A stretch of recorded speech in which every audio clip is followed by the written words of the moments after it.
Fala pessoal, tudo bem com vocês? Meu nome é Robson Gomes, eu sou médico residente de psiquiatria e você está assistindo a mais um vídeo do canal Além da Superfície, Psiquiatria Explicada. Esse canal foi feito para você que é estudante de medicina, que é médico, que é estudante ou profissional de outras áreas da saúde ou mesmo curioso por esse assunto e quer entender um pouco mais sobre essa fascinante área da medicina que é a psiquiatria. O propósito aqui é trazermos temas e casos que podem fazer com que a gente pense um pouco mais e vá além da superfície. Vou entrar numa sequência de vídeos falando um pouco sobre as funções psíquicas e, obviamente, entre um vídeo de uma função psíquica e outra, nós vamos também colocar vídeos de assuntos aleatórios também da psiquiatria, mas para que a gente às vezes mude um pouco o foco das nossas discussões. Hoje eu quero conversar com vocês talvez sobre a função psíquica mais básica,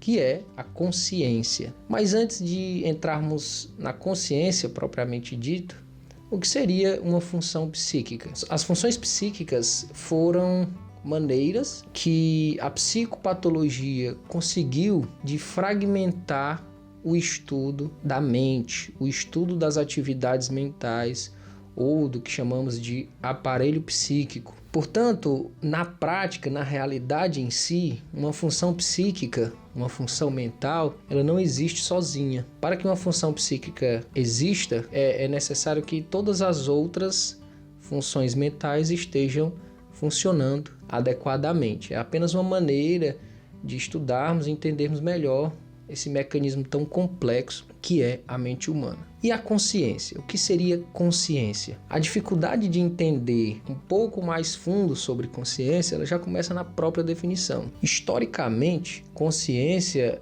esteve muito associado desde o que conhecemos hoje como o conjunto das atividades mentais conscientes até o nível de clareza do sensório, que nós conhecemos hoje como nível de consciência. Mas a verdade é que cada área do conhecimento humano tenta entender a consciência sobre um espectro diferente. Por exemplo, do ponto de vista neuropsicológico, a consciência seria essa capacidade de estar alerta, de estar acordado, de estar desperto. Ou seja, seria o nível de clareza com que o indivíduo entra em contato com o mundo, que seria o que nós chamamos de nível de consciência.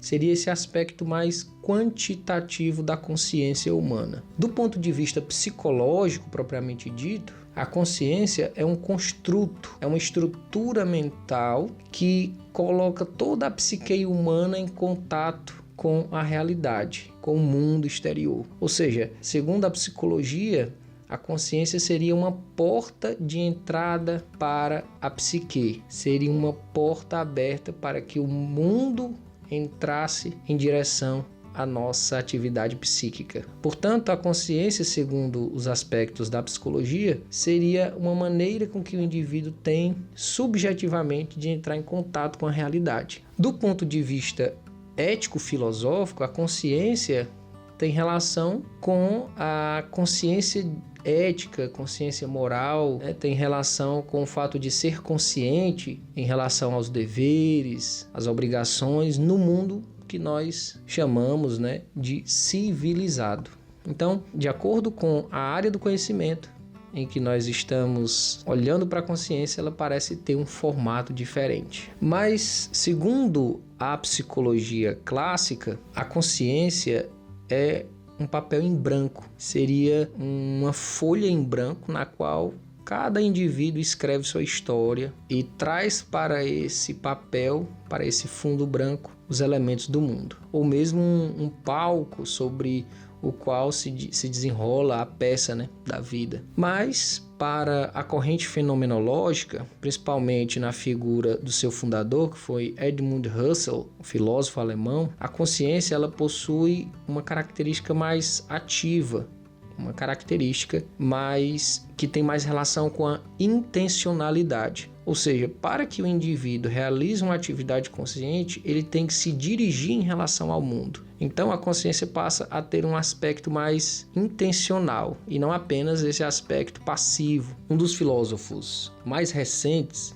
que se dedica muito ao estudo da consciência é o norte-americano John Searle. John Searle entende que toda atividade consciente tem um caráter subjetivo. Toda a consciência, na verdade, está associada, está atrelada a uma subjetividade do indivíduo. Por exemplo, é muito diferente uma atividade consciente de um indivíduo que está passando por uma dor ou uma perda do que uma atividade consciente de um indivíduo que está, por exemplo, vendo um pôr do sol ao lado de uma pessoa amada ou está tomando uma boa cerveja gelada ao lado de amigos. A carga subjetiva atrelada a essa consciência é totalmente diferente a depender da situação e da subjetividade do indivíduo. Jones também entende que a consciência tem algumas características. Como a gente já comentou, ela pode ter um caráter prazeroso ou desprazível, pode também, normalmente, ter sempre um caráter globalizante e total. Então, as informações que chegam no mundo, as informações que chegam do mundo em direção à consciência humana são sempre em caráter total, então sempre vêm as informações todas de uma vez. E por último, John Searle entende que as atividades conscientes estão sempre atreladas a uma certa familiaridade, ou seja, mesmo que o indivíduo nunca tenha entrado em contato com aqueles objetos do mundo, ele tem uma sensação de familiaridade, de que entende mais ou menos como aquilo se desenrola. Caso essa familiaridade seja perdida, estamos diante do que nós chamamos de perplexidade. Tudo bem? Então, assim, saindo um pouco dessa pegada mais filosófica, de tentar entender o que é a consciência, que é esse construto tão complexo da psicopatologia, vale a gente conversar um pouco sobre as estruturas neurais que formam a consciência. Quais são as estruturas cerebrais que estão associadas ao funcionamento da consciência? A estrutura mais clássica, que foi primeiro estudada e relacionada à atividade consciente, é o chamado Sistema Reticular Ativador Ascendente, o SRAA. O sistema reticular ativador ascendente ele é formado por uma grande quantidade de estruturas localizadas no tronco encefálico e apresenta conexões com várias regiões dos hemisférios cerebrais. O sistema reticular ativador ascendente está relacionado principalmente através de estruturas na região superior da ponte e do mesencéfalo a manter o tônus basal consciente. Então, essa capacidade de ficar acordado, de ficar alerta o tempo inteiro, ou na maior parte do tempo, está relacionada à atividade desse sistema reticular ativador ascendente. Ao longo do século XX, outras estruturas cerebrais foram associadas também importantes à consciência. Por exemplo, o lobo parietal direito. O lobo parietal direito ele está relacionado ao reconhecimento, à capacidade de reconhecer tanto o próprio corpo quanto os objetos do mundo. Além do lobo parietal direito e do sistema reticular ativador ascendente, é muito importante também na atividade consciente o tálamo. O tálamo é uma estrutura singularmente localizada na região central do cérebro e recebe informações vindas da periferia e lança conexões com várias regiões do córtex cerebral. Recebe informações tanto do próprio corpo quanto dos sentidos e tenta tornar consciente sensações próprias e sensações do mundo exterior. Essa é a função do tálamo. Além disso, também temos o córtex pré-frontal, que é a região relacionada ao discernimento, relacionada à capacidade de julgamento, que também é fundamental para a atividade consciente. Entendendo um pouco os aspectos de definição, os aspectos filosóficos, a própria anatomia e fisiologia da consciência, cabe a gente entender que a consciência ela tem seu aspecto quantitativo, que nós já até discutimos, que seria entender o nível de consciência, o grau de clareza com que a consciência se volta para o mundo, e o seu aspecto qualitativo, que nós chamamos de campo da consciência. O campo da consciência ela reflete o grau de abertura da consciência. Quando o indivíduo lança sua atividade psíquica para o mundo, ele tende a focar numa região central, numa região de mais interesse, que nós dizemos uma região de maior clareza. Ao redor dessa região mais clara, existe uma região periférica, uma região que está à margem daquela região central, que nós chamamos de região umbral. As informações que entram na consciência, na sua região mais central, elas entram em contato com a nossa atividade psíquica consciente propriamente dita. E as informações que entram na nossa consciência através da região periférica, menos iluminada, né? Elas entram no nosso aparelho psíquico através de atividades automáticas. Então, por exemplo, agora eu estou olhando para a câmera, fazendo esse vídeo. Ao mesmo tempo, existem informações do ambiente que estão entrando na minha consciência de forma automática. Então, é por isso que o indivíduo consegue, por exemplo, escutar música e dirigir um carro e conversar com a pessoa que está ao lado, correr numa esteira e assistir TV. Por quê? Porque a atividade consciente pode estar focada em um objeto, mas recebe de forma automática informações do mundo exterior. Isso tem muita relação também com o que nós chamamos de atenção.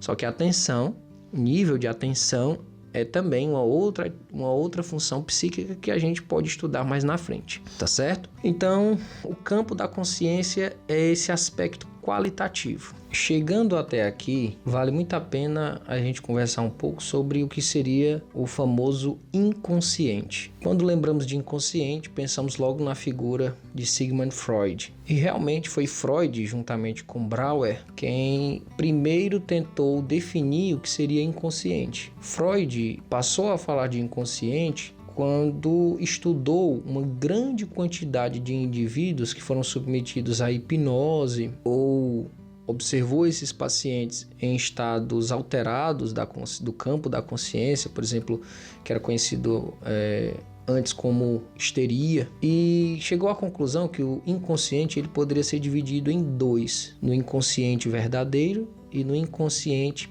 pré-consciente. O inconsciente pré-consciente ele está ali, é uma série de lembranças, de memórias, de sentimentos, de emoções que estão de fácil acesso. Eles não estão inicialmente conscientes, mas pela vontade do indivíduo eles podem vir à tona. Já o inconsciente verdadeiro, por definição, ele é inacessível à consciência de forma voluntária. Só poderíamos, segundo Freud, acessar o inconsciente verdadeiro através de técnicas, por exemplo, a hipnose, as próprias técnicas de psicanálise, e eles se mostrariam fragmentados ou se mostrariam através de sonhos ou em manifestações de sintomas histéricos ou dissociativos. Então, o inconsciente, além de ser inacessível à vontade, quando é acessível, segundo Freud, ele ainda não pode ser incorporado de uma forma lógica, de uma forma tão simples. Geralmente vem através de informações fragmentadas. E é interessante que o inconsciente teria algumas características. Por exemplo, as atividades ou as imagens, as emoções que estão no inconsciente, elas são atemporais. Então não existe aqui o conceito de passado, de presente ou de futuro. Uma informação que está no inconsciente, ela pode influenciar as atividades conscientes, a vida consciente, independente de ela ter acontecido na infância ou em qualquer outro momento da vida. Uma característica também interessante sobre o inconsciente seria que o inconsciente ele tem um princípio do prazer associado às suas atividades. Toda atividade inconsciente, ela tende a se direcionar para aquilo que é mais prazeroso. Daí vem o mundo externo tentando controlar essas atividades prazerosas e, portanto, esse princípio do prazer ele não se submete às regras e à lógica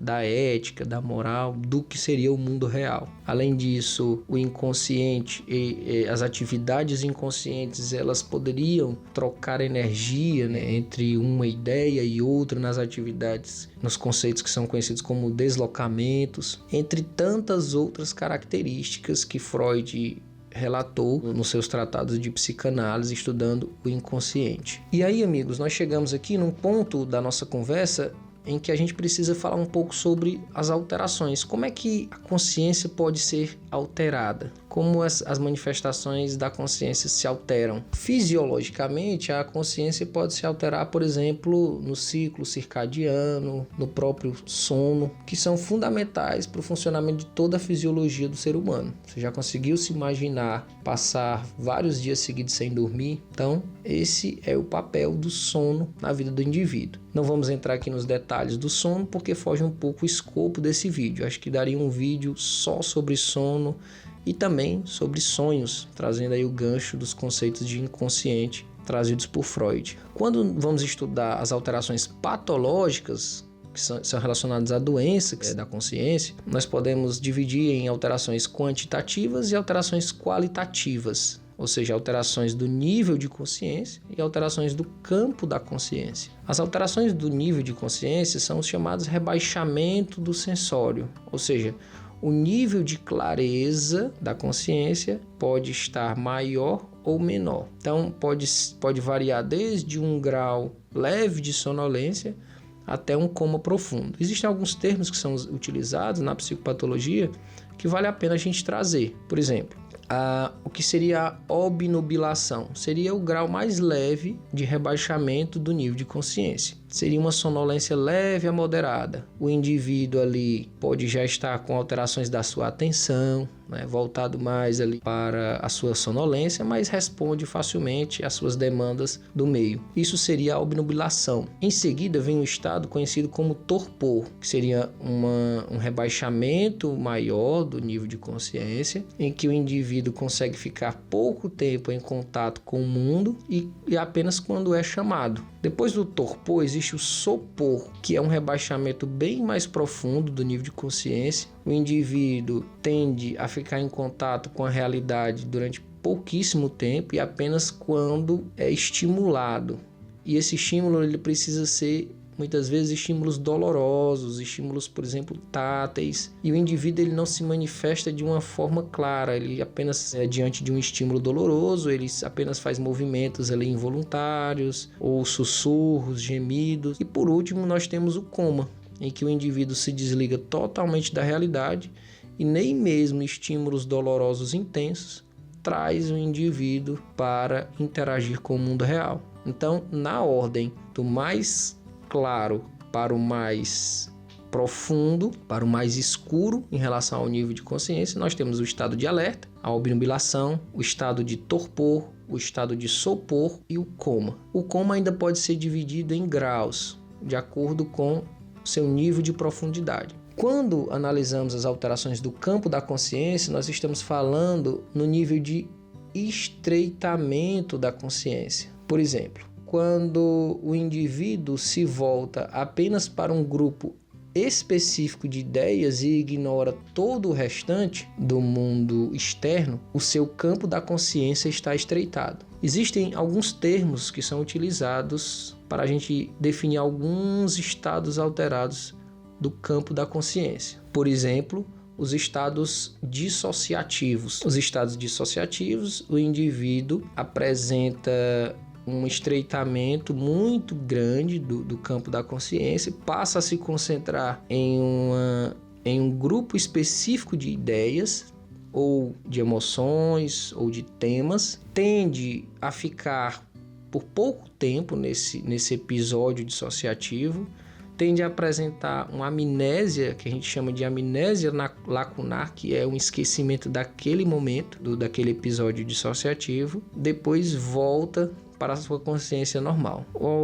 A dissociação ela é entendida como uma maneira da consciência escapar de um grande sofrimento, de um grande estresse psíquico durante um momento específico. Por exemplo, o indivíduo entra em contato com uma informação muito desagradável, um abalo emocional intenso e, por exemplo, tem um desmaio ou apresenta ali uma agressividade ou uma agitação, um abalo muscular. Então aquilo é uma tentativa de fugir da realidade e muitas vezes o indivíduo não lembra daquele momento. Isso nós chamamos de dissociação. Existem também os estados crepusculares, que é um pouco semelhante à ideia de dissociação, mas pode aparecer em condições orgânicas, não apenas psicológicas. E aqui a atividade motora ela pode ser mais ou menos coordenada. Os estados crepusculares, eles originalmente foram descritos relacionados às crises de epilepsia, antes ou depois de crises epilépticas, por exemplo, mas também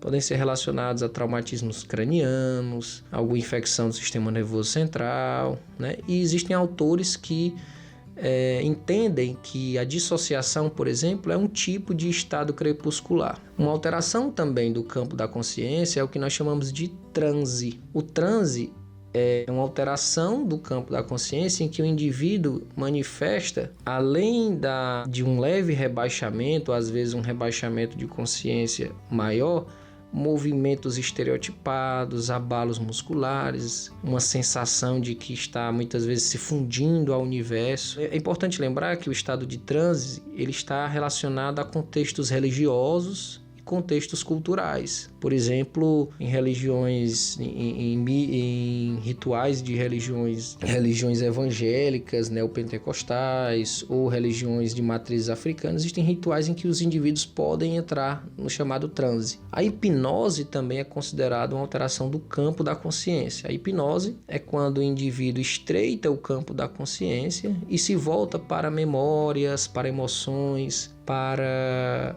representações mentais em que ele não teria acesso se não entrasse em hipnose. Vale ressaltar que a hipnose é um elemento da psicanálise clássica, da psicanálise freudiana, como a gente já comentou, foi utilizada por Freud, e ela nem sempre é possível. A psicopatologia entende que a hipnose, para que ela aconteça, deve existir algum grau de sugestionabilidade. O indivíduo precisa está, de certa forma, intencionado a regredir para aquele estreitamento da consciência. Por último, vale a pena a gente comentar sobre o que se define como perplexidade patológica. Toda atividade consciente, como nós vimos, ela tem associado a ela uma sensação de familiaridade. Quando você entra em contato com os objetos do mundo, você tem sempre aquela sensação de que aquelas estruturas, por mais que seja a primeira vez que você entra em contato com elas, são familiares, ou seja, participam normalmente do mundo. A perplexidade patológica é essa sensação de estranheza, de ausência de familiaridade, muitas vezes consigo mesmo. Você passa a se estranhar, o indivíduo passa a entender que tudo aquilo que ele está entrando em contato é estranho, é esquisito.